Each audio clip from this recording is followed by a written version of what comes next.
everybody, it's Thursday, August 14th, 2025. Welcome to the NFL Fantasy Football Podcast. We're also announcing our upcoming album. It's me, your man, MG Marcus Grant, joined by Michael F. Florio and LaQuan Jones. And LaQuan, I just have to start with a question. Why do you look like you got in a cartoon brawl? Yeah, I got stomped today by Seth freaking Rollins on Good Morning Football this morning. Very, very early in the morning today. This is how my day is starting right here with a stomp wound from Seth freaking Rollins. Stomp wound. Stomp wound.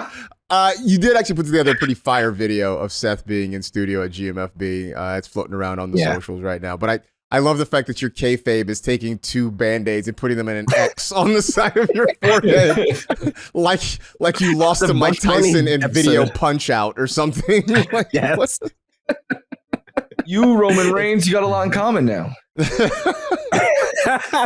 CM Punk too, and my wife wasn't very happy about how Seth Rollins actually acquired that belt. So, yeah, the wife was a little angry at him about that. So you get stomped out as punishment?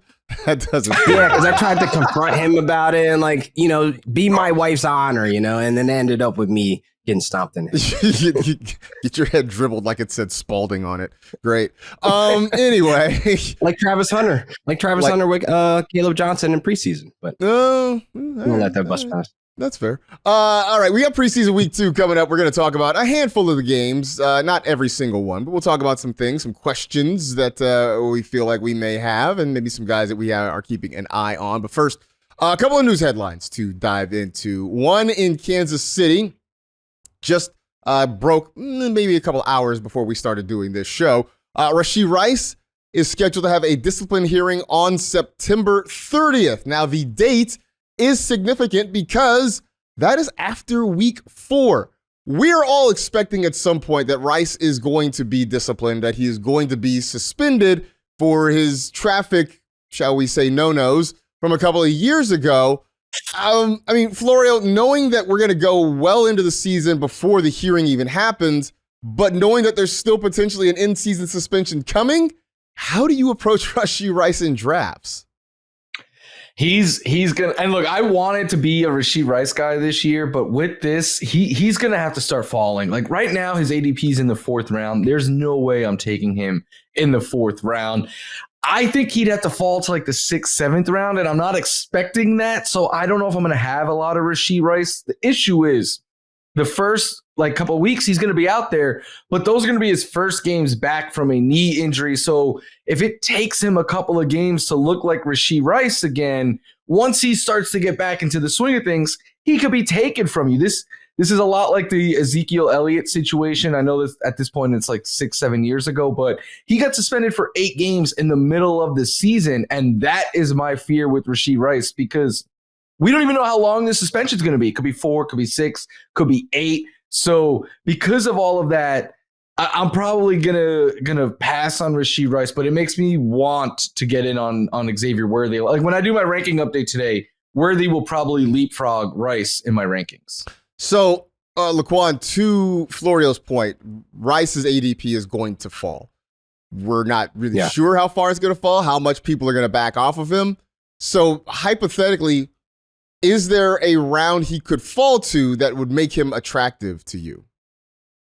Probably that 6th, 7th round. Like this is where the Jacoby Myers are living in the draft, and there's the question marks with some of the players that are unproven. Some rookies are down there, so I do want to acquire him because all I know on the back end of the season, I want him on my team.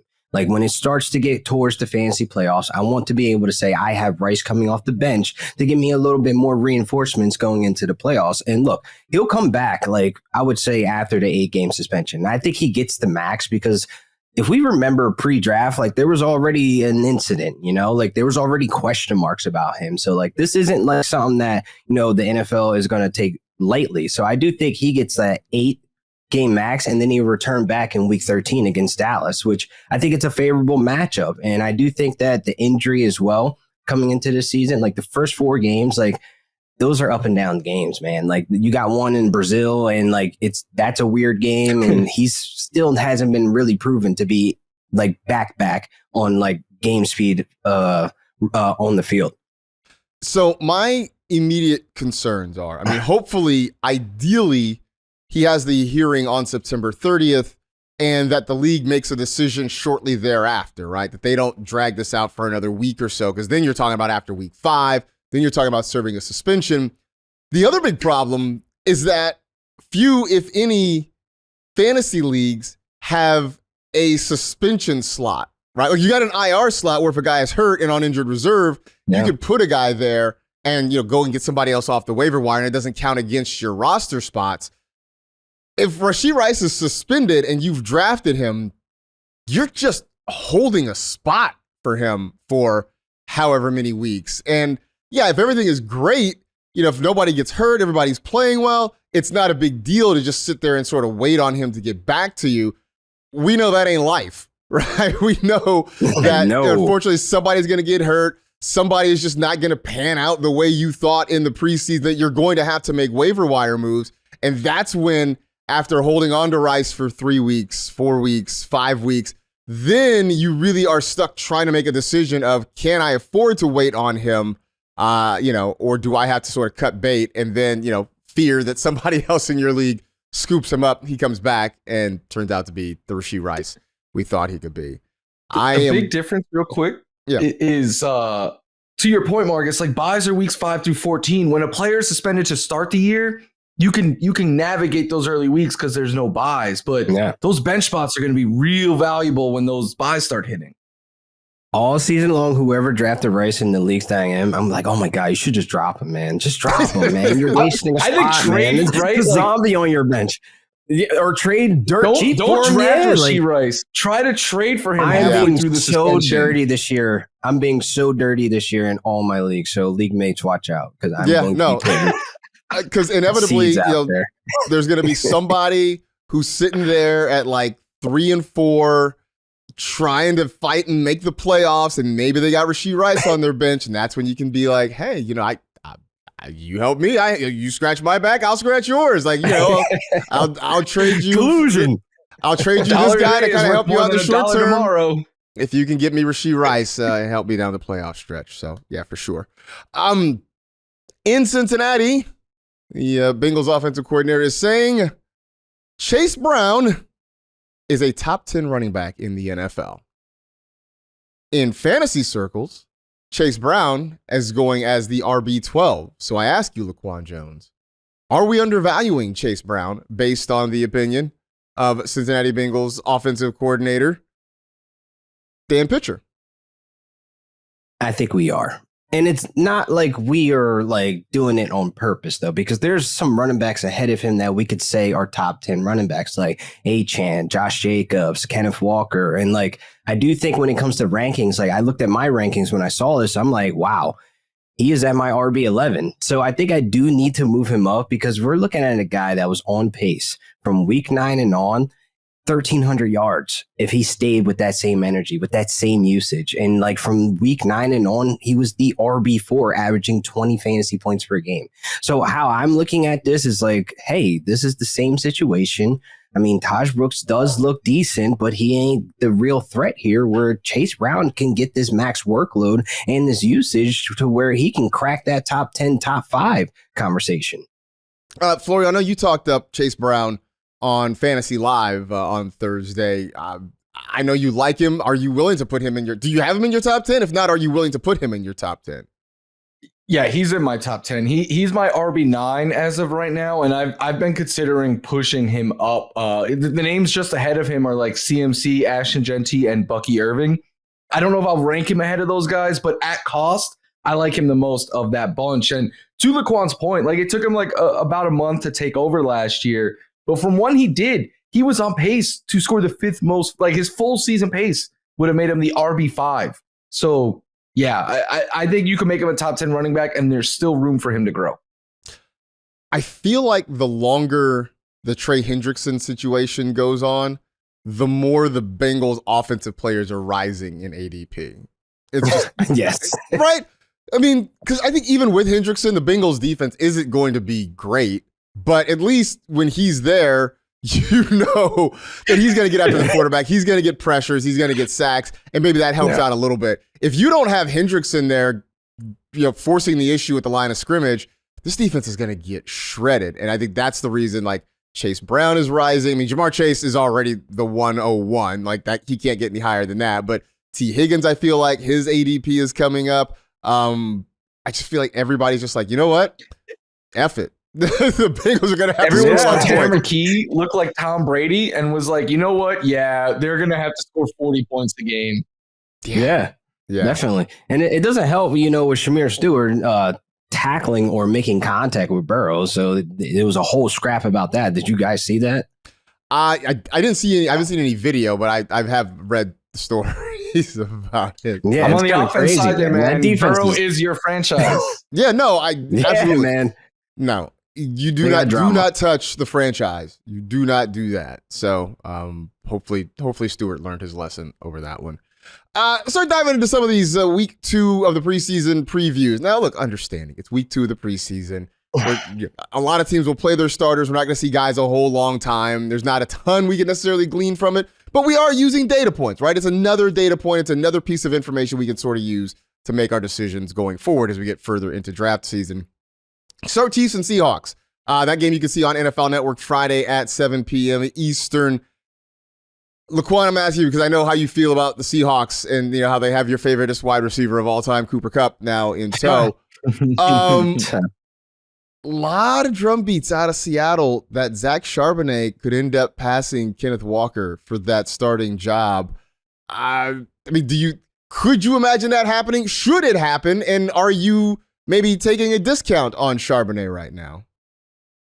I don't think he could take over because when Kenneth Walker is healthy, Charbonnet's on the sideline. Like, we know KW can get really, really busy with the opportunity. And I think I look at him as a high-end handcuff. Like, if I draft Kenneth Walker knowing his injury history, where Zach Charbonnet is going in drafts, that's a solid handcuff area where in that range, you're looking at the Jaden Blues of the world, or the Woody Marks' ADP now rising too. So I'd rather Zach Charbonnet when I know if Kenneth Walker goes down, he'll be the guy that can have that RB1 ceiling. So I do think that this is Kenneth Walker's backfield, his own backfield. And if we look at Clint Kubiak's offense with the Saints, it wasn't really like a 1-2 punch between Jamal Williams and AK over there. So I do feel like this is just his backfield until it's not. So Zach Charbonnet is just going to have to wait for his opportunity. How about you, Florio? Are you sipping Charbonnet this year? I agree with LQ. I think he's a fantastic handcuff, but I think it takes an injury or something like that. Kenneth Walker in an outside zone run deep offense is something I'm pretty excited about. And he's one of those running backs in the 5th, 6th round that I like to go after. He's not my favorite, but he is one that I like to go after. But I do agree. If you have Kenneth Walker, I think you need to handcuff him with Charbonnet. Yeah, I'm looking here right now. Zach Charbonnet going as the RB 39. So that is feels value, baby. That feels early for a handcuff because he's going ahead of guys like Najee Harris, Tank Bigsby, Rashad White, Yes. Jadon Blue. Yes. Just I get the idea if you have K Walker, you probably do want to handcuff him. That feels like people are drafting Charbonnet expecting him to have some standalone value. But Maybe. remember, we were drafting Kareem Hunt like that too. I do look at that as a situation now. I don't think they're going to be on the field as much as Kareem Hunt and Chubb, but who knows? Clint Kubiak might get creative, Yeah, except Kareem Hunt was 11 years old when we did that. We should have known better. But Kareem Hunt actually was good in the first year in 2017 with Kevin Stefanski, so I'm not going to knock him for that year. All right, that's fair. Dolphins at Lions. I put this in here mostly because I kept seeing the headlines about the Dolphins, about Tua, talking about how they were having such a tough day and how the joint practices against the Lions were not really going well for them. And we've talked on this show about the Dolphins offense that really outside of Devon Achane, it seems like a lot of us, certainly us on this show, and I think a lot of people across the fantasy space are kind of cool, not cool in a good way. They're cool on the Dolphins, parentheses, derogatory, just because, the vibes seem bad. So, after this week and Tua saying things haven't been great, Florio, how much are you on red alert with this Dolphins offense? I've been saying this a lot this summer. It is Devon Achane or bust for me, because with Achane, we have seen that he can win as an explosive runner. He averaged almost 8 yards per carry as a rookie. He had the most receiving fantasy points of any running back last year. So he could win in a number of different ways.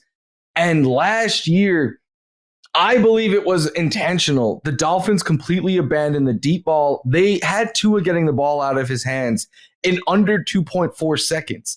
Everything was just take your 2 steps and just like, well, it would be his left hand, but just get rid of it, right?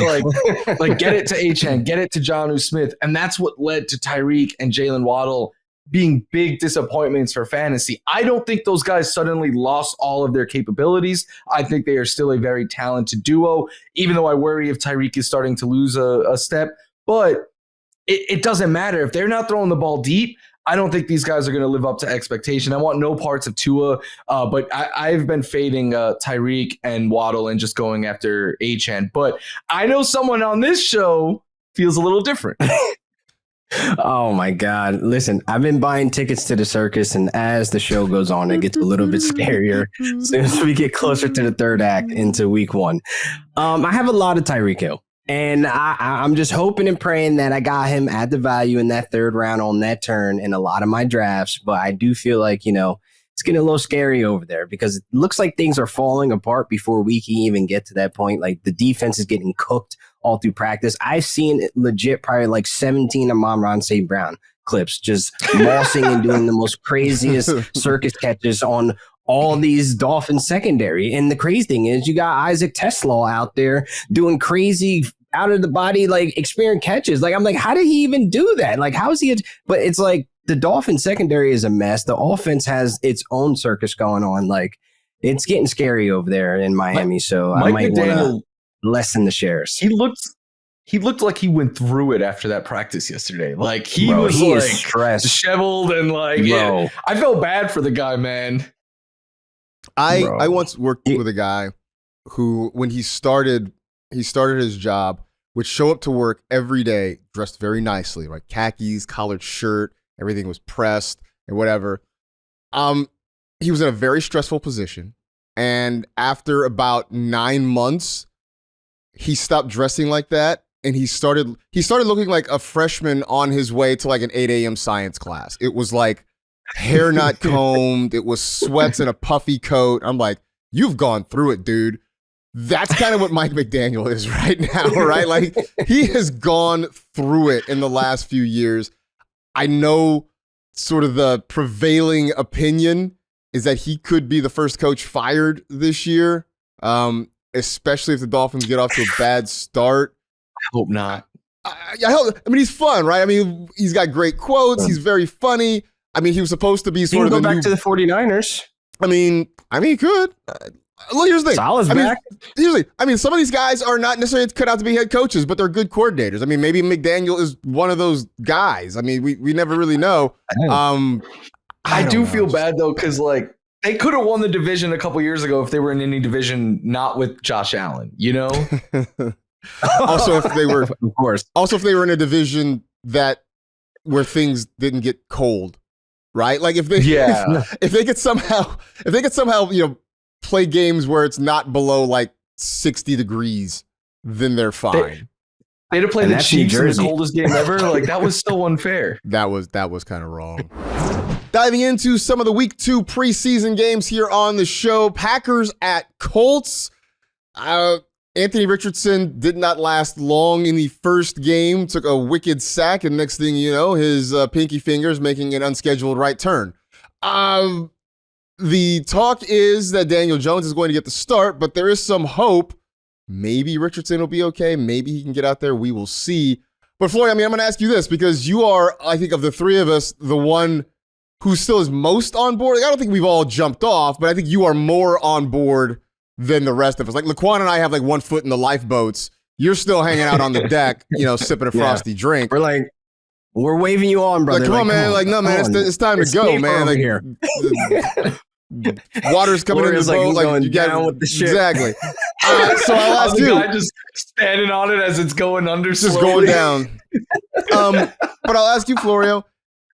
Is this potentially Anthony Richardson's last chance to win the week 1 starting job? I'm going to tell you right now, I don't like the way this question is worded at all. Like, why is it his last chance? Because week 3, reports, none of these dudes are going to play in week 3 of the preseason, right? Yeah. It's the dress rehearsal. Her reports, he was ahead going into week 1. I know his pinky was going like this way, and that's kind of on him. He didn't see the defender. I know like everyone broke down the video and was like, he's supposed to look that way, throw that way. I get it. He's got work to do. The Colts know he has work to do, and he needs the reps. And I know you can't just throw away seasons in the NFL, but when you take Anthony Richardson, you're taking him expecting to sacrifice a season or two for his development because where he can get to is ultimately so great. Like, I think a big mistake that a lot of teams make nowadays is they give up on these like, if the Colts give up on him, I think there's 30, maybe not 31 because some teams have a franchise guy, but there's like 20 other teams knocking on their door being like, we'll take the shot on Anthony Richardson because his upside is so high if you could develop him. So I continue to say it. Like, I think he should be the week 1 starter. And the reports were that he had shown improvement in camp with his touch and his play in the pocket and stuff. So I think it's just a lot easier to go from Richardson to Daniel Jones and you finally admit, okay, this isn't working. But if you go to Daniel Jones and you get off to a slow start, it's a lot like what happened with Flacco last year. Then you kind of like got a tail between your legs, go back to Richardson, and it's not really showing confidence in him. So I continue to think that he will be the week 1 starter, but I will be very sad if I'm wrong, and I'll give you guys all the credit because especially you, LaQuan. I know you've been on Daniel Jones higher than really anyone. Yeah, I know you love Daniel Jones. Is this a Jones thing? Like you got to stand up for the Joneses?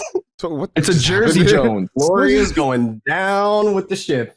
Florida's going down with the ship, bro. I cannot get behind that. I just can't. It's going to be Daniel Jones, man. It has to be at this point because he cannot stay healthy. If he gets injured in this game, just sign it off, pack it up, Chief, go ahead and clock out. Like it's going to be a wrap. Like this is his last chance to be real. Like this is the last chance in a preseason game in week 2 for Anthony Richardson to step up and show out. We've been waiting for this. Just put something out there that we could just be cool, calm, and collected going into week 1, having a healthy Daniel Jones and Anthony Richardson debate. Okay? That's all I got. What's it say, though, if a guy who can't stay healthy was reportedly beating the other guy? You know, like, imagine if he gets the reps. He's like, a liability out there if he can't protect himself. Like, man, that hit was brutal. Like, he came up throwing up gang signs with his pinky, man. Like, if he gets hurt, like... But if he gets hurt, you're exactly where you already would be if you start Daniel Jones. Look, I'm not going to sit here and pretend that like this is like a high level. Part of the reason it is an interesting quarterback competition is because there's two guys who are sort of at the same level. One, I think we've seen the best of Daniel Jones, right? That season he had a couple years ago that got him paid. Yeah. We've seen the best of Daniel Jones. We still believe in Anthony Richardson's potential, just he hasn't really come close to showing it. I mean, this is like the race to see who's the fastest turtle, right? Like you might be the fastest turtle, but you're still not all Brennan's that fast. tonight? Turtles are fast. Hey, it is Thursday night. Yeah, turtle races at Brennan's tonight. Everybody, let's meet down there. Let's go check it out. Oh, let's go. Let's go check it out. The thing about real quick, like Daniel Jones's best season was 3,200 yards and 15 touchdowns. Like, listen, that's not great. He's shown us something that Anthony Richardson has not shown us yet. Upside. We saw the upside in his rushing upside there. Upside, we saw the upside or availability? The upside. Listen, 2022 season happened. He was a top 12 quarterback. Top 10. Anthony Richardson's upside is way higher. It is, I feel like if he could stay on the field. The Daniel Jones top 12 fantasies. There are some seasons that are just outliers where we'll look back here like this, you know, the Jameis 30 for 30 season, right? Like that's an outlier. The fact that he was still a top 5 quarterback or whatever it was. Like that radicalized me against current quarterback scoring. Like that shouldn't have happened. There was the year, and I'd have to look it up. There was the year where Jason Witten was like a top 10 tight end when all he did was catch the ball and fall down. Like that's it. Like there are just those seasons where like we look back and we're like, okay, yeah, you finished in the top 10 or top 12, but like, did you really though? Like, did you But really? we keep saying that for Anthony Richardson, but that has yet to happen is my point, though. Like the same upside that we're looking for Anthony Richardson, Daniel Jones has done that. He's done it for us already. Like we know what he is capable of. And he's in a situation where his legs are his weapons. And I think that deep ball only helps Michael Pittman. It only helps AD Mitchell. It only helps Alec Pierce. It only helps Josh Downs as well. He doesn't have a deep ball. God, man. Daniel Jones has a upside deep ball. There was an opportunity in 2022. Not better than Anthony Richardson. You keep saying the word No, upside. I don't think that think that word means what you think it means. Like I don't think there's upside. Jones is the floor play in my opinion. Yeah, he's the floor play. He's not an upside play. There's no upside there. There's no upside. What does outside of accuracy, what does Daniel Jones do better than Anthony Richardson on the football field? Be healthy. He's not a better runner. Be healthy. He doesn't have a stronger arm. I mean, here's Minnesota. But again, availability and upside are two very different things. And right now, Jones I want availability on my fantasy roster. That's fine. But don't confuse that with upside. Anthony Richardson has upside. Daniel Jones has perfect attendance. Like that's it. As a Michael Pittman or Tyler Warren manager, when you want Daniel Jones as your starter should be the conversation. It's not about the actual quarterback competition. Who do we want Tyler Warren? Who do we want Josh Downs and Michael Pittman to score us fantasy points on Sunday? So you don't really like Daniel Jones. Let's put it He's the better option. You don't really like his Daniel boat Jones. is floating. It's not sinking. His boat may be all banged up, with Band-Aids like holding it up and floating in the water. But at the same time, there is opportunity there for benefit, like for us as managers for the wide receivers. Daniel Jones is the architect of the Wan'Dale Robinson, like 1 million targets for 500 yards season. Dude, Wan'Dale is a guy. That's why. LaQuan, that's not the flex you think it is. I really didn't think we were going to have this long of a conversation about the Colts quarterback situation, and I'm sorry that I walked us down that path. That's my fault. I'm sorry. I may be about to do it again. I have no idea where this conversation is going to go, but I'm going to put it out there. Patriots at the Vikings. Lot of hype around J.J. McCarthy. And look, I was sort of pleased to see what he did last week. Not necessarily because I'm in on drafting J.J. McCarthy, because I think he's going to be meh in year one and you'll just be frustrated. But I think of what it means potentially for the guys around him. LaQuan, refresh my memory. You're in on J.J. McCarthy. Is there anything else you need to see from him this week? Not really. Like, I feel like we need to worry about his health because, like, it's getting to this point now where injuries are starting to build up and, our guys are out there. They're doing all these amazing, things on the practice fields, like Travion Henderson, like every beat reporter every 10 seconds. And even with J.J. McCarthy, going against Brian Flores is like chaotic defense. So it's like all these things are starting to build up where I just, build this chemistry in front of us in preseason, but with Jefferson banged up right now, we're not going to be able to see that. So it's not much I want to see right now further from JJ McCarthy. Are you willing, Florio, to take JJ McCarthy like in a redraft? Like 2 quarterback leagues? Yeah, I'm sure. Like, would you take, if you decide to take 2 quarterbacks, would you draft JJ McCarthy? Yeah, I think he brings enough upside. Like after seeing Sam Darnold finish as a QB1 in this system, it's not about me loving JJ, right? It's about me loving KOC and the weapons in this system. But it would have to be a specific build, right? Like I don't know if I'd want to pair him with, say, like a Justin Fields because that doesn't really feel like there's enough floor there. But like, say if my QB1 was someone that I felt good about the floor, then I'm throwing an upside dart on JJ McCarthy. The word of the day is upside. That's a good movie with Kevin Hart. Oh, really? I have no idea. Yeah. Okay. No, I haven't seen it. I trust. I've never seen it. I just have to take your word for it. Chargers at Rams. It's on Netflix. Chargers at Rams. I'm asking you this, LaQuan, because this feels like something you'd be into. Not about the Rams. Should we be paying attention to Aronde Gadsden the second? Because this feels like, and by the way, our producer Gavin, who's a big Chargers fan, he's paying attention to what you're about to say. Yes, the beat reporters love him. And you see on Twitter, the fantasy streets, his name pops up every now and again, making big plays. And then I'm in on him too. I think that with Will Ditsley there, Tyler Conklin, like we know who these guys are. But I think some folks, might want to add him to the watch list. Like in redraft leagues, I don't think he's going to make like immediate impact. But gradually as the season goes on, you might see him make more flashes, get more opportunity on the field. So that's just how I'm looking at him right now this year. But I am in Dynasty heavily invested because like he was going in the 4th round in most of these drafts. And I think that's a great value for the upside that he's in an offense where a tight end can be fantasy relevant.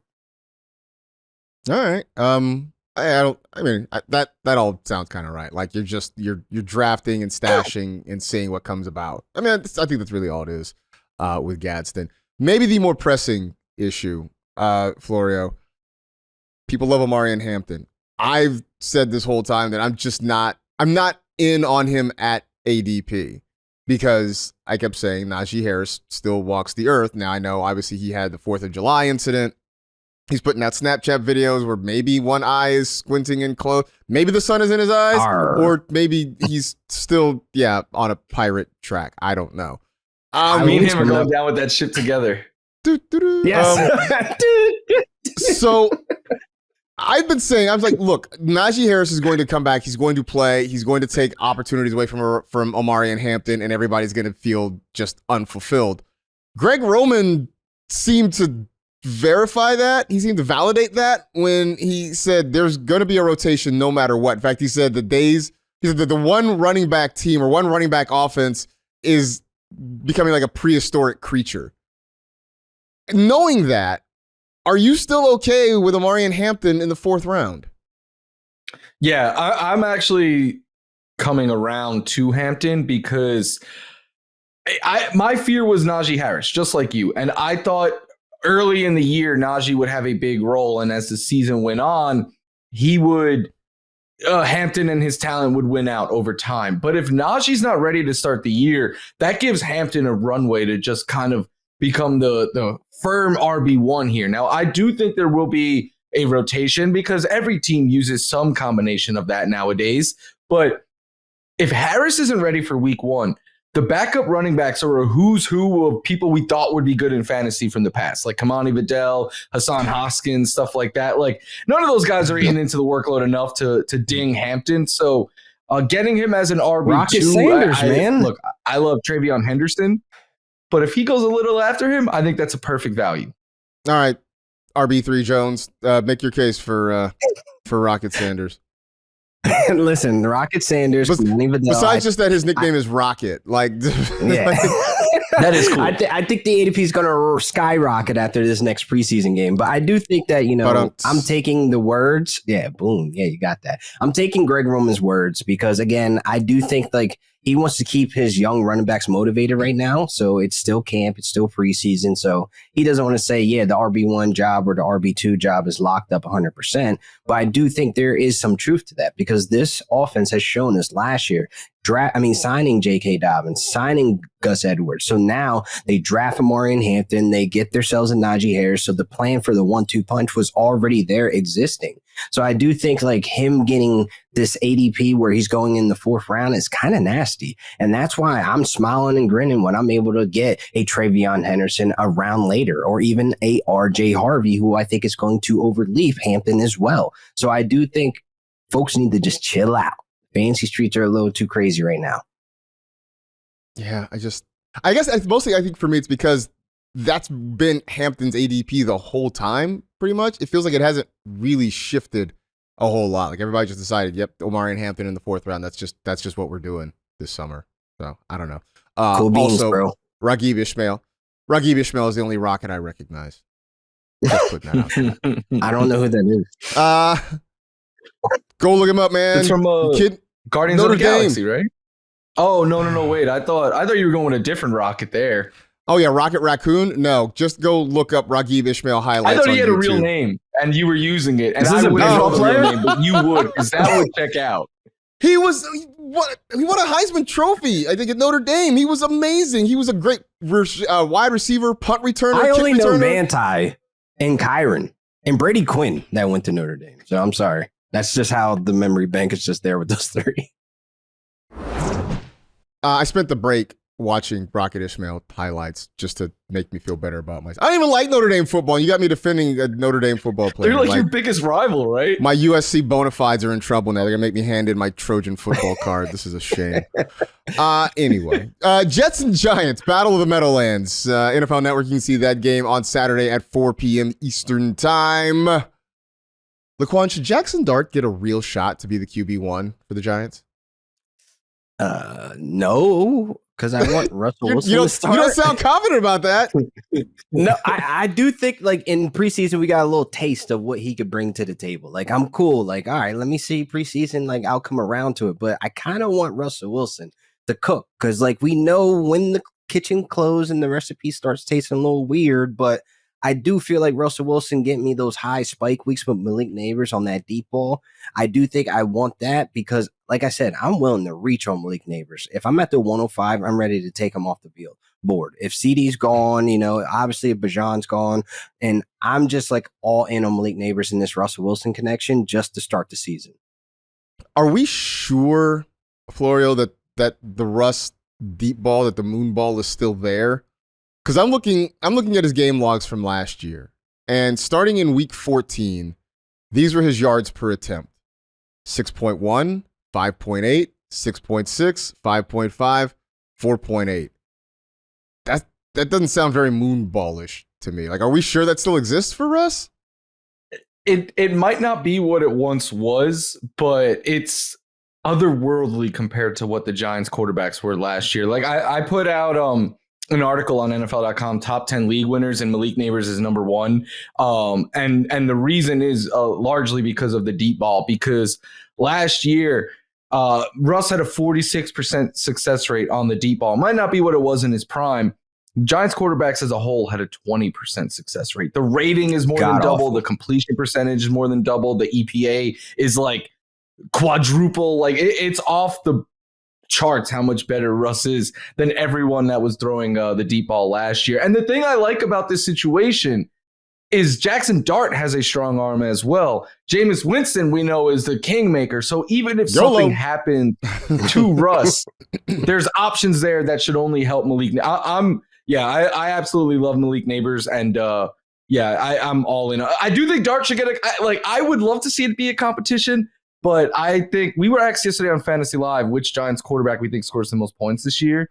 And I think it's Russ because their defense and Malik Neighbors will make him look good enough where Dable and the coaching staff want to just keep riding with Russ. Yeah, I keep thinking at some point they're going to start Jackson Dart. Because and maybe I'm just underestimating how good the defense is, or how much the defense, I should say, can keep them in games. I know they're good. I'm underestimating maybe how much the defense will keep them in games because their schedule is brutal. And there's a very good chance they start 0-4. Even if Russ is, even if Russ isn't a dumpster fire, right? Russ can be just fine. He can be perfectly Russ, and they can still be 0-4 when you look at that. Yeah. And so, I'm just wondering, do they press on? Because starting 0-4 is always bad. Starting 0-4 in the NFC East, where you got to deal with the Eagles and the Commanders, is going to be hellish. So, at what point do they throw up the white flag and start Jackson Dart? And I just, so I think that's very much in play. And I'm like, so then part of me is wondering, well, why don't you just bite the bullet and just start him from the beginning and just see what you got? But listen, because they think they can make the playoffs with Russ, I'd imagine. But the Giants aren't going to be good, though. We know that, right? I think they're going to surprise.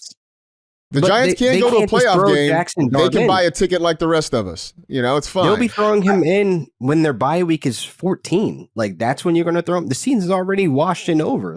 No, I think that's when I think they can make a move before that. So wait, LaQuan, are you advocating? LaQuan, are you advocating that they start Jackson Dart?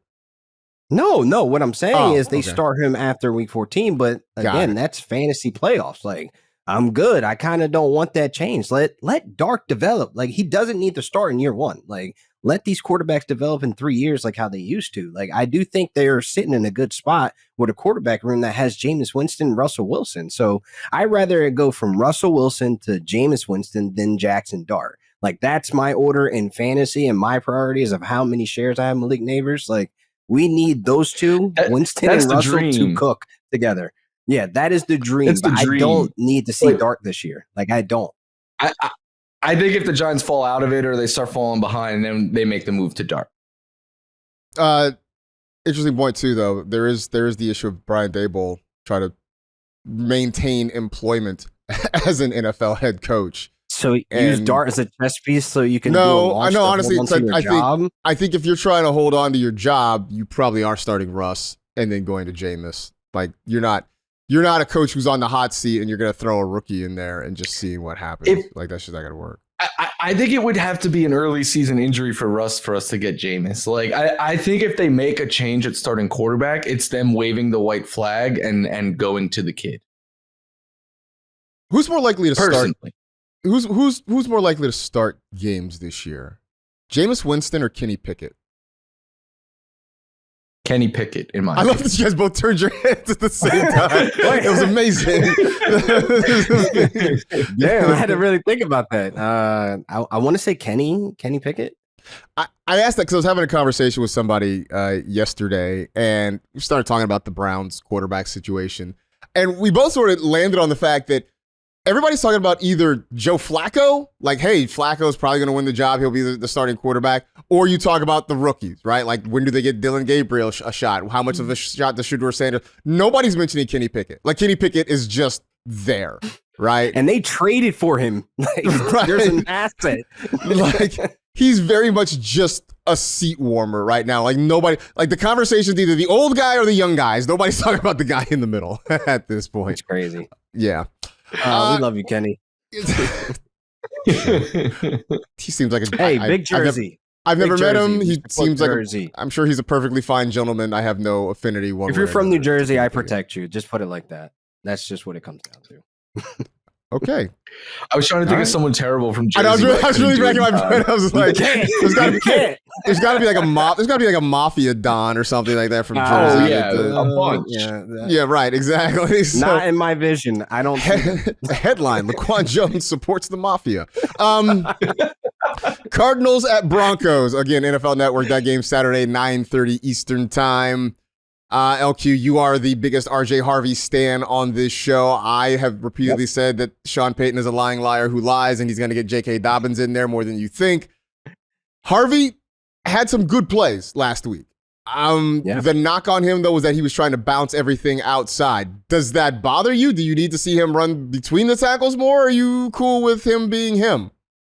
I do want him to run in between the tackles to show that he can do it, like just to put the haters to bed, because him bouncing outside doesn't bother me. And again, his coach, he even spoke on it. It doesn't bother him because he's beating those guys 9 times out of 10 going up the field. So I do think that, RJ Harvey needs to show a little bit more in between the tackles just to showcase him as fully as like he could be an every down back. He may not be an every down back in this system, but it's fine. Sean Payton's on the sticks and he knows how to utilize a 1-2 punch. We've seen him be very, very, very successful with this in New Orleans. So I'm not worried about RJ Harvey, not a bit. Give him all. Give me the shares. I'm good. Floriano, you said you've come around on Amari and Hampton. Where are you on Harvey? I really like RJ Harvey. I won't say I'm at LQ levels of like, but I loved him as a prospect. And the Mile thing is, high, baby. I don't need to see him run between the tackles. I need him to catch passes and to run out wide and get those big chunk plays. And I think Peyton is he fell to the perfect landing spot. I know J.K. Dobbins puts a little bit of a cap there because I do think he'll be the goal line runner, but Harvey could have like a Kamara light type season that he had under Peyton for years. Yeah, that's a Kamara light. Yeah, I think that's probably the best thing. Like, I wouldn't call him. Yeah, Kamara we got Debo light. Who's Debo light? Who's Debo light? Jaden Reed. Dairyland Debo? Apparently. Yeah, but like that's been generally unsatisfying. Like it's been Yeah. It's been He might need to earn But that Debo has been back. that way too. But Debo's been unsatisfying as well. So it kind of plays it. Yeah, I keep thinking everybody really is holding on to that 2021 Debo season and like wanting it to come back. That felt like a 49er shot. I'm assuming it's not. You gotta right? let me walk into it. You gotta let me walk into the water. I'm choosing to believe that he was actually making a football point here and not just Come on, Fleury, I was right there. But for the record, I might have made a mention of you on Fantasy Live when I talked about Kyron Williams. So whatever. Hold up now. 6 p.m. Eastern, 3 o'clock Pacific, NFL Network. Check it out. I'll tap in. I'm tapping. Bills at Bears. Floria, I know you will be, I'm not going to say watching intently, but I'm sure you will definitely check in and see how things are going. Ben Johnson has said the starters will play maybe a fairly good amount in this one. The reports out of Bears camp have sort of been up and down.